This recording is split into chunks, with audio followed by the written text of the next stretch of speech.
Ready? Hello and welcome back to my channel. Today I thought it would be a good idea to ask my friends some questions and see the story from a different point of view from my friends. Okay. Speak from the heart, everyone. I'm Maya. I'm Phoebe. I'm Georgia. and together we are... How did you guys find out when I was attacked? I was in Thorpe Park when I found out. Someone got a BBC News alert. I'd been leading summer camp and my mum called me to tell me. I was also leading summer camp. Abigail, one of our other friends, ran out to come get me. And what were you expecting when you came? I'd never really heard of an acid attack before, so I didn't really know what to even expect. I'd seen Katie Piper and that was all I had to go on. And was it worse or not as bad as you guys were expecting? Worse, definitely worse. When we first came to see you, we were completely bandaged up all over, so that was quite bizarre just to see. I didn't really see you. And what was your initial conversation? Always in shock. Really shocked. I just remember leaving and it would always be really quiet afterwards and you'd just reflect for a bit. It was really difficult. There was never really anything you could say because you always wanted to do something to help, but obviously you're in the best place. Yeah, me and Gaby sat down and we cried outside. We both cried. And what were you expecting in terms of recovery? You were very positive. Yeah. You were very much this isn't going to define me. And we had jokes in hospital together. Yeah, we liked it was funny. Each other, eating McDonald's. Allowed to say branded stuff when you Of course you are. Yeah, of course you want all the free stuff. We love McDonald's, we love the Pizza Express. I think we made the whole situation a lot more lighthearted and still had fun as though we weren't all in hospital for something. That was really sad. You came to hospital on the day we all found out we got into Nottingham. Yeah. 15 and it's results day and we've all just got into Nottingham. Woo! So we saw you in Georgia. And this means that we're going to spend at least the next 4 years of our lives together.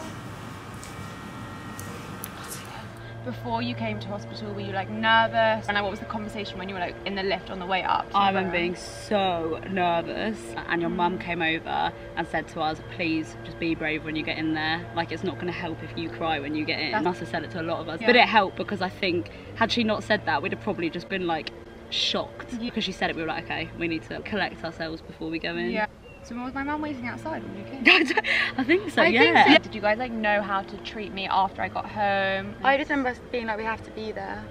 Yeah, and we wanted to spend time with you because we all knew we were going off to uni. We just were going to come home often and just wanted to see you. There was regular conversations about things we could do and should do, but we weren't getting advice from other people. Yeah. We were doing it amongst each other. What would you say stood out as really helped me? As much communication as you can, irrelevant of because sometimes I felt you weren't necessarily giving back, but I still felt it was important that you would see a message that we'd send. Patience and understanding, because sometimes you weren't in the best state and you didn't want to reply to things we said because you were just obviously just going for your own thing. Be persistent and not just give up if you're not getting anything back, because it's not a normal situation. Yeah, apply to one of us and not the other. We couldn't take that personally. Yeah. Because who knows what was happening at that time. Did you ever feel distancing or thought that was going to be how it turned out? No. No, I think it would have been harder to distance ourselves from you, and it was all as much as we tried. We tried to cut you out and it didn't work. I wiggled my way back. No. Going down, do you remember when you were allowed to walk around with your catheter? You just had your wee bag on you. And I remember you scratching off your skin. Do you remember we were sitting in the lobby? It was so scabby. And all your dry skin was coming off, and then I was because at that time you hadn't had any skin grafts and nothing was mended, but you still had your old skin. And I remember that was the moment where I was I don't know what this is going to turn out like. Really? Did you ever speak about it with your uni friends or people who didn't know me at all? Yeah. When you'd come up to visit, did you pre-warn? It wasn't a warning, because you'd always say if you had a friend coming up. And naturally, as we'd come to uni that year, it came up in conversation. When we were in the room together and then people were walking past, so then they would ask us questions about you once you'd left. It was in the news, people had heard about it. It was never watch out. Not watch out, but in a way to approach the situation. We'd say it differently to if another friend was coming up. It would be different if Abby was coming. For yeah, I get that, but you know what? Every time a friend came up, I'd fill my friends in. I'd be this person's coming up. She's like this. We did this here and blah blah blah. And yeah, of course, because it was all fresh. When you were coming up, it was this friend's coming up, she just went through this. Were there any moments like that were particularly memorable that way?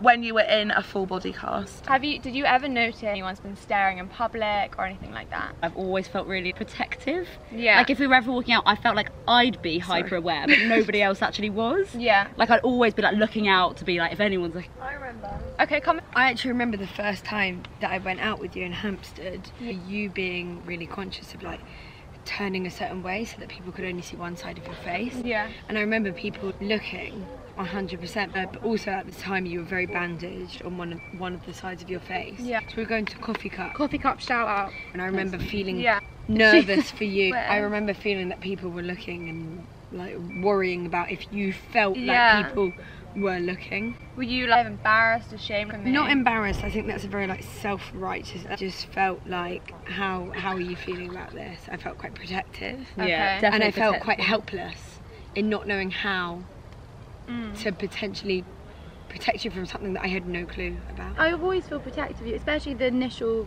bits when you weren't really going out. And I had the worst one with you as well when you came to my house once. Oh, and your parents' friends. She said, let's all talk about the elephant in the room. Clearly it was you. Yeah. She said Who something like that. They know who they are. I brought them up on it recently. Did you? Yes. What did that's you so say? rude. They were sitting on the couch. Everyone of my family friends that knew that I That was is friends so with Katie. rude. It wasn't to be rude. When there's such like a backlog and people know about things and then suddenly you're there, it's like, I know, Yeah. but it's none of their business. I remember like going around, like seeing you one day and coming back and everyone was like, well, like how? I was like, Yeah, shut the fuck you know up. what? Like, It wasn't so much you've got people no right to staring. know about this. Like, go away. It was people asking questions. It's more like So many curiosity. people ask for A lot updates. of There's people such a ask nice us way updates. of bringing stuff up, being like, by the way, I've heard about. There was a way that it would be people who like knew of you, who weren't that close of you, Yeah. who'd be like, oh, so what's the latest? Like, what's her face like? Like, really intrusive questions, Yeah. rather than like, is she okay? Yeah. It felt nosy. In terms of people asking questions, Oh yeah. I think there is a sensationalisation of people that are in your position. So people want to know questions because they want to sensationalise a tragic moment Yeah. and understand what's gone on, what will you physically look like, Yeah. does she look good, Yeah. and does she look better? Yeah. Those are the questions I get. Stay out and everybody, and I remember thinking, like, I wonder if she can see like anybody staring, because I was constantly on the prowl to like see if anyone was staring. So you had like a scarf covering like most of your face, Yeah. but I could see that you felt like timid and shy. Yeah. That was weird as well, yeah, seeing you like that. Yeah, when you're such like a confident person normally, to see you in that position of vulnerability was a bit hard. I remember when we went for tears and I couldn't concentrate on anything you were saying all the tea because I was giving this woman such evils because I was so scared you were going to see it. I just felt like protective of you. I think like if any advice I would give to another friend who went through it, I would say personally, be- like stare back. I'd say speak to you. yeah, I would say speak to you. What I'd say is to definitely console in friends about perhaps being nervous to go out, like making like the anxiety beforehand quite known, but in the same time I'm very aware that like sharing it is something quite like righteous from an outsider, and it's not something that can instantly be expected. I never knew, and still to this day, what questions I can ask. I'm so open about You it in really real life, are. but no one. I feel like people are scared to ask, Yeah. me, which is why it's never But brought that's the other up. thing. Yeah, Yeah. Or bring certain feelings back that maybe you didn't want to. I actually think something that you did, which I thought was really powerful, and not something that I really knew the ins and outs of, but Does your scarred skin, would it tan in the sun? No, it would get darker, but I don't know because I put factor 50 on. It's because you've got fat to 50, it doesn't mean you're not going to tan. But I top it up about 4 times a day. It's so minimal that I don't know. You know it's brown on your leg, but is that still very tan? This is fake tan. Everything's fake tan. Yeah. So yesterday, cut off. So we're just going to finish the video now. I've got a question for you. Go on. How do you feel when one of us is like, oh my god, I've got a spot? We don't really do that though. Sometimes you guys Sometimes, do. yeah. I felt really bad once when I was in New York and my skin was really bad and I like complained about it in front of you. Did you feel bad? To some extent, I feel like I don't mind because it's all relative and everyone's problems are their own. But at the very beginning, maybe in the first 2 or 3 years, someone came to my house with a plaster over a spot, and that made me feel like very bad about myself, because if that's worth covering up to them, then what would I feel like about myself? But does it like stop you from like wanting to hang out with certain people if you know they like complain about things that you think are ridiculous? Maybe sometimes, but also I know that most of my friends, it doesn't come from a bad place. And also if you got offended by everything everyone said, I'd probably have no friends. That's fair. What was the hardest time since it happened until? It's maybe 6 months after the attack, like that 2-year period when everything was like so raw would be the hardest time. Emotionally, I'm talking about, not physically. Did you realise that it would be like such a long road? I would like tell everyone that I would be different to everyone else who's gone through anything similar. Yeah, I thought I could like control it. I'd be like, I'm going to be different, everyone's going to be like mesmerised by my recovery and it's going to be in the Guinness World Book of Records, but in reality it's just not like that. There was like a period when like even by the week your appearance would completely change. Yeah. And do you have more surgeries coming up, or are they just mainly cosmetic? Everything's mostly cosmetic, or except, you know, I had this graft put on my neck in February. That wasn't cosmetic, but right, so it was too tight. Cosmetic, yeah. And are you going to plan on doing more cosmetic surgeries? I'm going to do as much as I can, honestly. To do surgeries and treatments and things to improve the texture and the quality of your skin. There's no point not doing something you're offered. I would have been less scared to ask you certain questions. Yeah. I felt like I don't feel like hitting a nerve. I have. You didn't want to upset me. Like when you saw us first of all in hospital, like I said today, I came in and I was like so nervous to see you, and the first thing you were like, how was your holiday? It's like the most shocking thing. You've come through like the past 5 years through like breakups and like bullshit with arguments with friends and like things that are so irrelevant, and never once made a comparison to, you shouldn't be upset because like this has happened to me or that's happened to me.